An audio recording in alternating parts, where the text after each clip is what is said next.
Hi folks, Toad here with Visordown.com and welcome to Lincolnshire and more importantly North Lincolnshire motorcycles, where we have been riding two new for 2021 CF Motos, and in fact I have been told that we are the first journalists to get to swing a leg over this thing, which is pretty exciting anyway. So we've been riding two bikes today. There is another video that we've just shot which is for the 300 SR, which is the entry-level sports bike. Check the description below, we'll drop a link to that video in there. But really, this is the main event. This is the bike that I was really looking forward to riding, because this is going into one of the most competitive markets in the motorcycle world. It is that middleweight, under 100 bhp, naked, sort of sporty naked segment. And this is a real breath of fresh air, this bike. I remember seeing it at EICMA when CFMOTO actually launched the concept of it. So it wasn't the official bike, it was a concept at that point. But I tell you what, from looking at the videos from EICMA and then looking at this thing today, I really can't see much has changed. It looks pretty much exactly as it did when I saw it at the show, which is quite impressive stuff.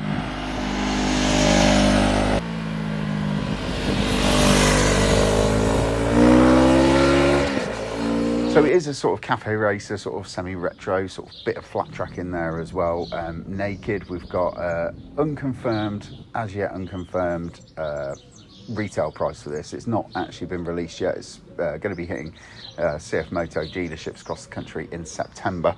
I have a feeling it's going to be really quite competitive when you compare it to things like the MTO 7, the Z650, and obviously the Tuono 660, which is basically 10 grand.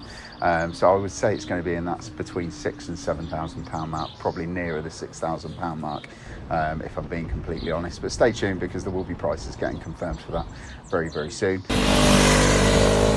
I'm just going to go through the engine. It's a 669cc motor, so it's got 55 kilowatts, which I think is around about sort of 70-75 brake horsepower, which is plenty. I mean, we've got under 200 kgs, just under 196 I think it is wet.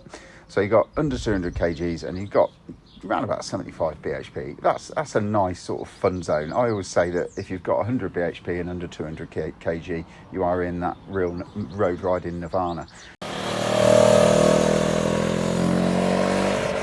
This is a bit more of a sort of a beginner bike or a first big bike for people, so that it's sort of a little bit close to 75, which does put it in that sort of range with things like the MTO 7.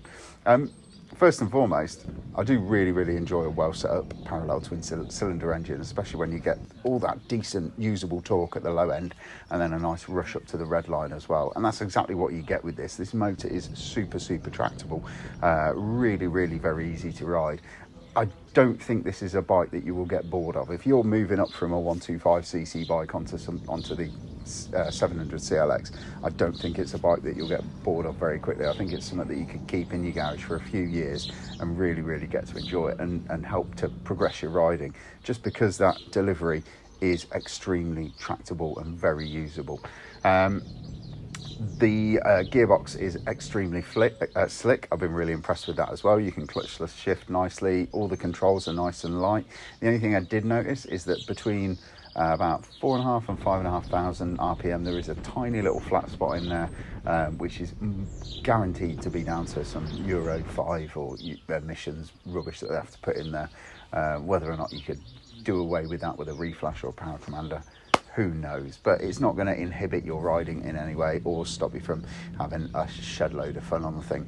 So I mean, we've got good quality equipment that's gone into the CFMOTO. So there's a Bosch ECU and fuel injection system, and it's also got a 2-channel ABS system, which I think is from Continental.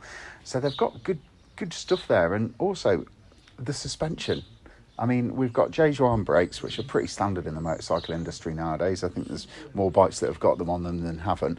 And then we've got really good suspension setup as well. We're not 100% on who made the forks, but there is adjustability. So you've got preload, rebound and compression damping adjustability through the forks. And I tell you what, it feels to me like CFMOTO have spent all the money developing this bike and putting it together in the right sort of places. They've not put stuff on it that it doesn't need just for the sake of doing it. So it's got good shock, good forks, good brakes, and a really nice balanced chassis.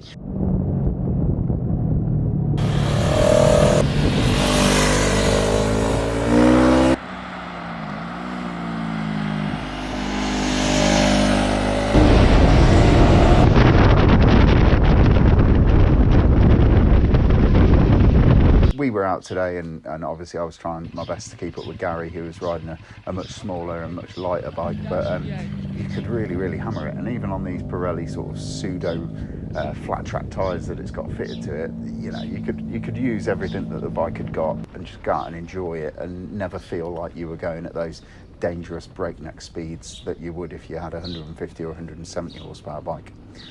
Just want to talk about the comfort of it as well. So we've got a nice spacious seat, loads of room to move around. I'd say that if you are going to be taking a pillion, it's not going to be for a very long distance because the pillion seat is a little bit small.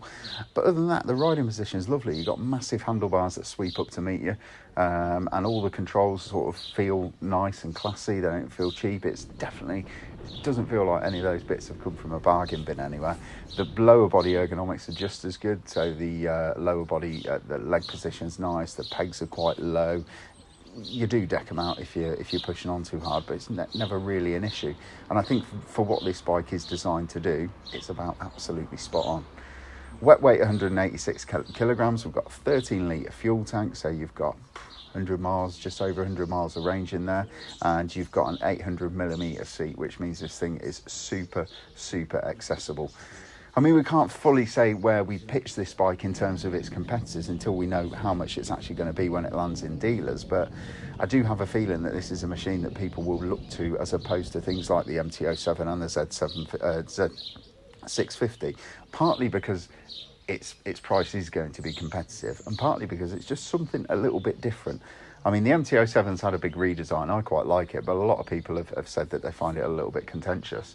This is just something really fresh, really new, and it doesn't look like CFMOTO have gone and picked bits of other bikes and just put them into this one. It looks like they've set out and started out and just wanted to design their own bike, and I think they've done a good job, you know. I do actually rate this bike quite highly for what it is, for the price point that it's hopefully going to be at. I think it's going to be an absolute blinder of a bike when they do release it later on this year. Anyway, I've been Toad. I've waffled on for far too much, and I will see you on the next one. Cheers, folks.